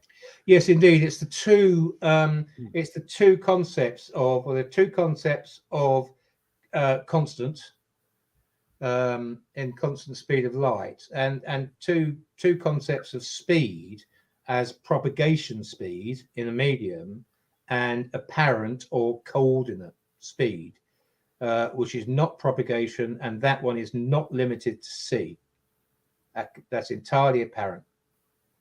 Okay, so we're coming towards the end, and I'm sure we won't be cut off actually, because the system will give us an extra few minutes, which I'm hoping to use because the lecture is quite extensive. But just Jim Morrison has asked a question here, Peter, because he has looked into this. And what do you think of MMX in low Earth orbit? I suppose Jim is asking if you did an MMX test in low Earth orbit in a satellite, what would be the result? I suppose that's what he's asking. According to that's a very interesting question. Yeah, it depends how high you go, because there is an inertial frame change between Earth's rotating atmosphere and the non-rotating ionosphere. So that's between the ECI frame and the inner ECRF. If you're in low orbit, and let's say you're in the ECI frame, then let's think. I've got a few. I mean, I've done a paper on MMX, and there's a lot of different aspects. I mean, one of the problems with it is they use asymmetric systems. They had mirrors and glass crossings, which didn't match on the two paths, and so of course they're going to get offsets. I'll have to ring your wife back later. So we told you we'd be finished by 5, and I'm sorry we are going over. It is actually 2 minutes past 5. Yeah, we'll finish off in the next. Okay. Yeah, I'm still in the conference. We're going to be finished very shortly. Very shortly. Yeah, Judith's at a conference herself. Well, she's very accurate actually. Yeah, so MMX experiment in low Earth orbit. It does depend, of course, on what speed the equipment's going at. I suppose so. What Jim, I think, if I may speak from here, because he's not in the green room, but has been doing is he said, well, the very small, maybe not non-zero, but very small effect that you referred to yourself, Peter, earlier, that they got in the 1887 experiment. Well, you could vitiate that by doing such an experiment, because you would get, measurable variations in the times to traverse the various orthogonal paths, and it would be well worth doing it. And actually, interesting enough, Harry mentioned Dr. Carl Zapfi a moment ago, and he proposed such an experiment to NASA. He'd been in correspondence with NASA, and they were extremely interested in his views. But as soon as he mentioned this, they basically cut off communications with him. They wouldn't even answer his question. No, they're a bit like that. A bit like Ed Dowd. Same thing with Ed. Yeah, really pushed him out as soon as he wanted to bring in something which is going to upset academia.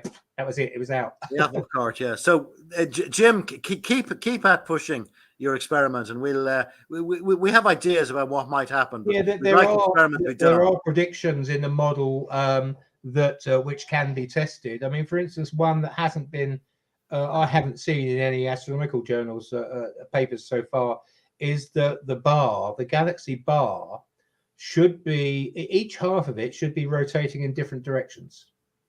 Now, our galaxy arm, Sagittarius arm we're sitting in, is still rotating. We are orbiting around the arm as it goes around the galaxy, which is predicted. But of course, that's already been found and reported on. So the bar rotation is one thing that hasn't been found and reported on, which is predicted by the model. So there are a number of things which are testable.